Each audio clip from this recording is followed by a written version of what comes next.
ça y est, on a quitté Oaxaca et je vais pas vous mentir, je l'ai vraiment fait un peu à regret quoi. Parce que Oaxaca, c'est de loin pour l'instant l'endroit où je me suis senti pas le mieux, mais où j'ai eu, on va dire, vraiment un gros coup de cœur au Mexique quoi. Sayulita, Chacahua, etc. J'ai trouvé ça vraiment sympa, mais des endroits comme ça, mine de rien, ça se retrouve ailleurs dans le monde. Alors que là, Oaxaca, que ce soit au niveau de la culture, de la bouffe qui est incroyable, avec le mezcal, avec le chocolat, puis avec les plats typiques de la région, que ce soit au niveau même de la ville en soi, de l'architecture, des petites rues, de toutes ces petites églises et tout ça, de l'art, j'ai été vraiment scotché par la ville. Et même si j'y ai passé que un petit peu moins de 48 heures, c'est vraiment un endroit où je me serais senti passer pas mal de temps quoi. J'ai pas mal dépensé, j'ai fait un peu des folies, mais je regrette pas du tout quoi. J'ai acheté pas mal de j'ai dépensé pas mal dans la bouffe, j'ai dépensé surtout aussi chez le collectif.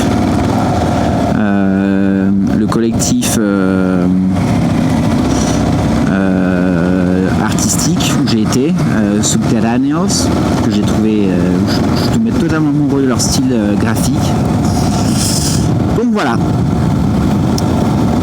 un petit pincement au cœur de partir, mais là on va direction, je vais faire un très rapide tour à Mitla, qui est un petit site archéologique du coin. Je pense pas m'y éterniser, je vais vraiment faire un petit tour rapidement parce que des temples et tout ça, je vais en faire des paquets. Et après, surtout, là, la destination de la journée, c'est Hierve el Agua. Vous allez voir juste après dans la vidéo, là, ça a l'air d'envoyer du steak.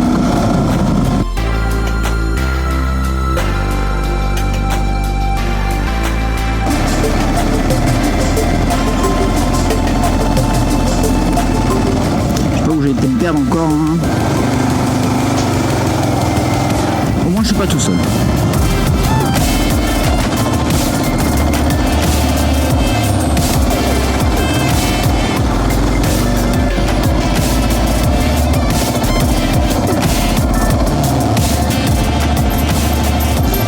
C'est vraiment pour des moments comme ça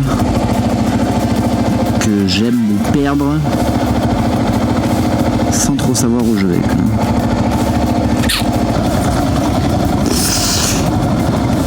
Là, j'ai mon frein arrière qui est en train de mourir. Ah, qui est mort. Ouais. Plus de frein arrière. Ouh, super. Il a choisi le meilleur moment pour mourir.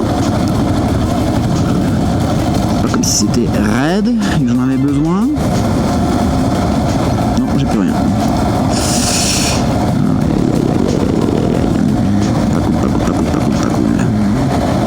Heureusement, un petit coup d'air comprimé dans le caliper suffira à remettre d'aplomb le frein arrière, me permettant de profiter sereinement de Hierve el Agua, un site géologique niché dans une vallée constituée de cascades pétrifiées aux couleurs incroyables.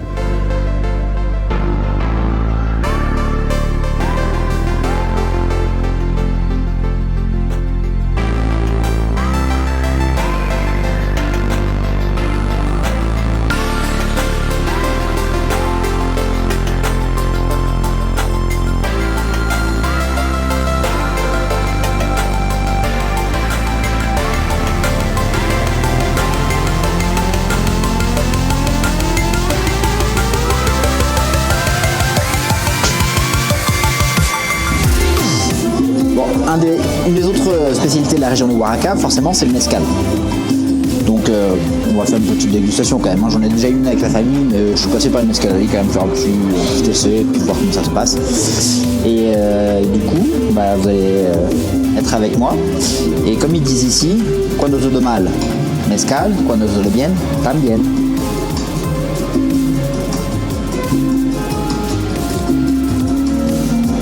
Waouh, ça réveille. En fin de journée, je m'enfonce dans une petite route serpentant au travers des montagnes de l'état de Oaxaca, dans un décor sublime.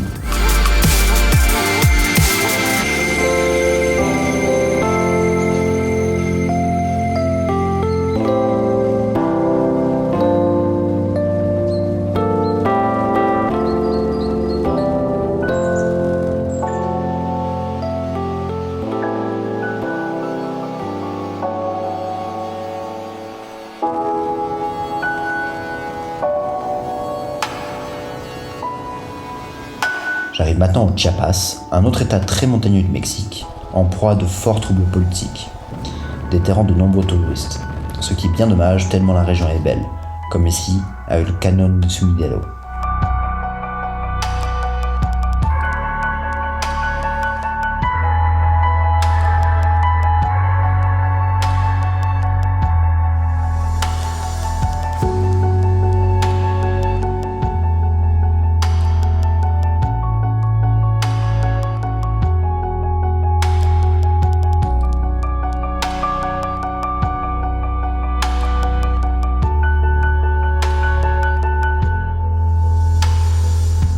La prochaine étape, c'est San Cristobal de las Casas, une autre ville pleine de charme et d'authenticité, portant haut les couleurs du Chiapas.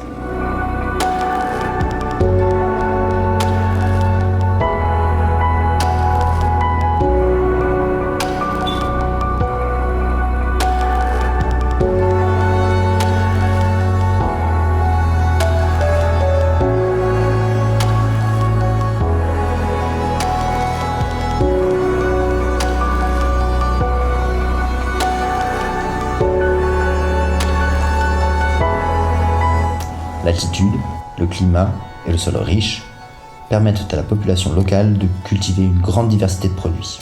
Mais la région est aussi connue pour sa jade, largement utilisée par les civilisations précolombiennes.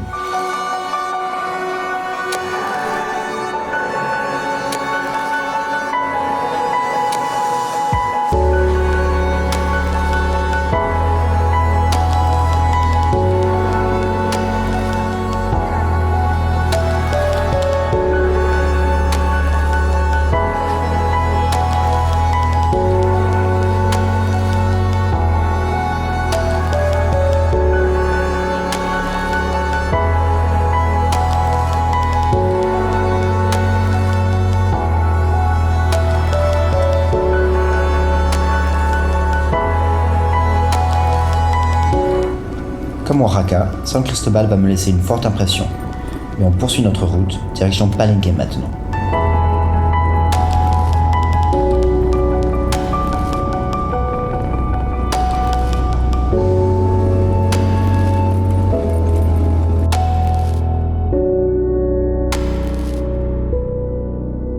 J'ai cependant de nombreux kilomètres de route de montagne devant moi, et je ne suis pas au bout de mes peines.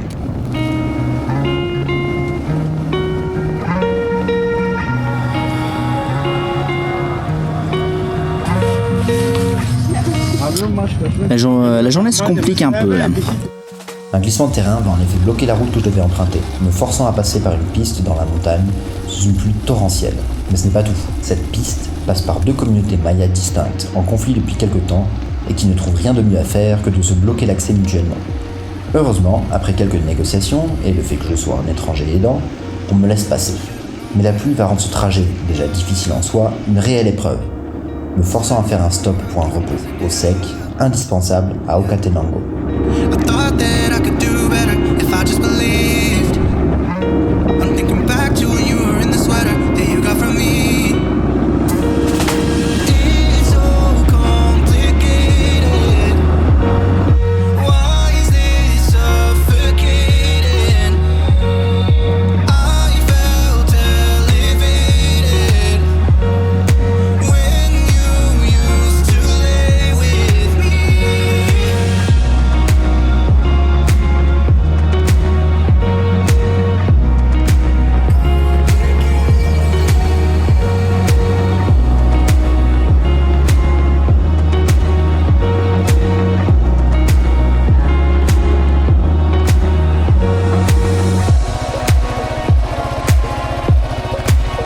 fois bien reposé et un peu moins mouillé, je reprends la route pour Agua Azul, un petit bled au bord de la rivière avec de célèbres cascades.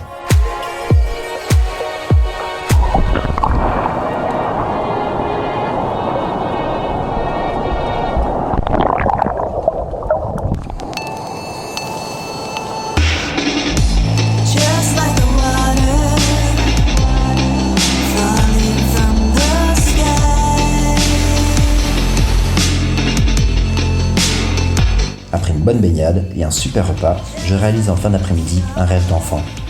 Les ruines de Palenque.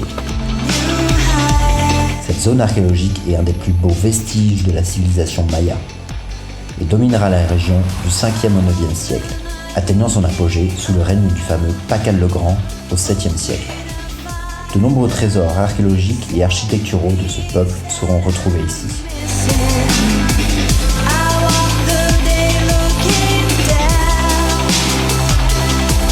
J'enchaîne dès le lendemain avec les ruines d'Uxmal, autre site très important qui profitera de la puissance et de l'apogée de son allié Chichen Itza pour prospérer entre 800 et 950 après Jésus-Christ.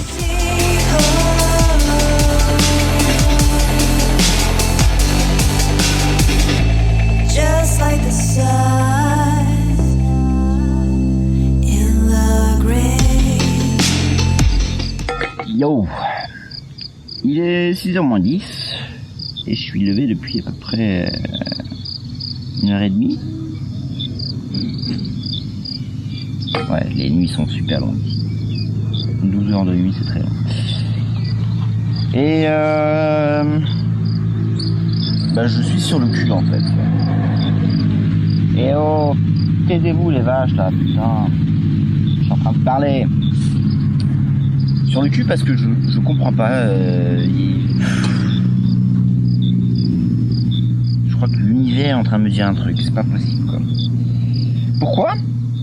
Parce que quand j'étais au Cosingo, il a fallu que je commande la pièce pour la moto, le joint, pour la fuite d'huile, une 3e fois. Et ben hier matin, quelle n'a pas été ma surprise quand je me suis levé de découvrir que ma banque avait bloqué la transaction. Pourquoi ? Parce que les 2 précédents achats, les achats sur internet, je les avais fait, vu que c'était des transactions internationales qui étaient en Canadian dollar, avec ma carte de bancaire classique canadienne. Pas de problème. Par contre là, c'était en pesos mexicains. Du coup, j'ai payé avec ma carte internationale en pesos, la carte avec laquelle je paye en ce moment dès que je peux en carte de crédit. Et oh, pas possible ça, hein, on s'entend plus parler quoi. Et ils ont levé le flag. Transaction potentiellement frauduleuse. Donc il a fallu hier matin que je prouve que c'était bien moi qui avait fait la transaction, donc c'est-à-dire prouver que c'était ma carte de crédit, que l'adresse était, ma facturation était la bonne, etc., etc. Et il me disait normalement maximum 24 heures de vérification. Des coups sur le front. Ils n'ont pas fini la vérification après 24 heures. Ce qui me fait chier, c'est que pour l'instant, ça n'a pas seulement décalé la transaction de juste 24 heures et quelques, même 36 maintenant. Je devais recevoir la pièce jeudi, j'ai payé exprès un supplément pour la recevoir jeudi prochain, ou maximum vendredi prochain. Et ben là, forcément, on est samedi maintenant, et ça va décaler encore ça décale de 1, 2, 3, potentiellement 4 jours, parce que lundi, c'est la fête nationale, c'est férié partout.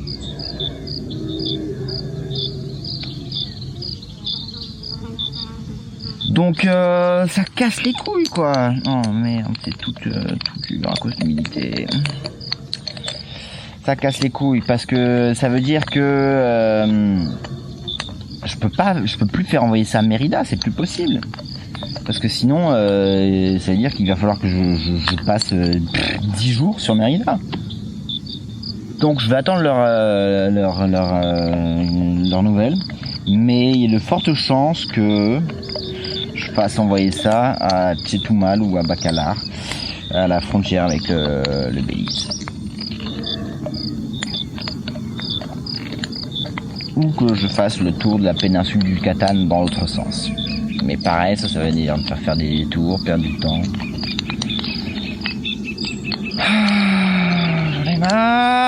J'en ai marre. En route pour Chichén Itzá, je découvre que je traverse une région très riche en cénotes, sorte de gouffre ou de grotte souvent remplie d'eau douce, avec des couleurs à faire pâlir un peintre. Impossible pour moi de passer à côté, et après une rapide recherche, je me décide pour la cénote Ixpacay, près de Tequit, peu touristique, mais surtout visitée par les locaux visiblement.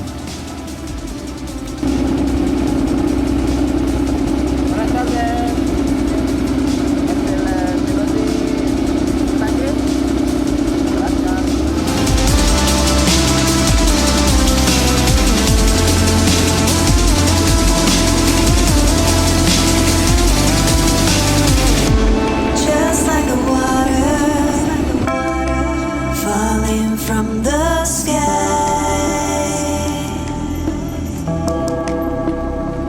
and I, just like a new star, breathing new highs.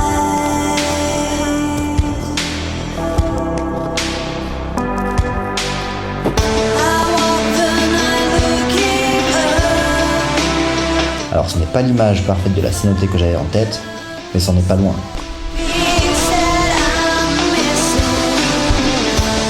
Ça n'a pas l'air d'être la cénote la plus propre du monde. Mais ça a l'air méga profond. On va y aller. Hein.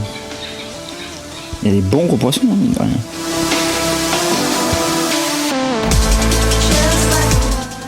Profond, c'est sûr, puisqu'on parle ici de 60 à 80 mètres de profondeur.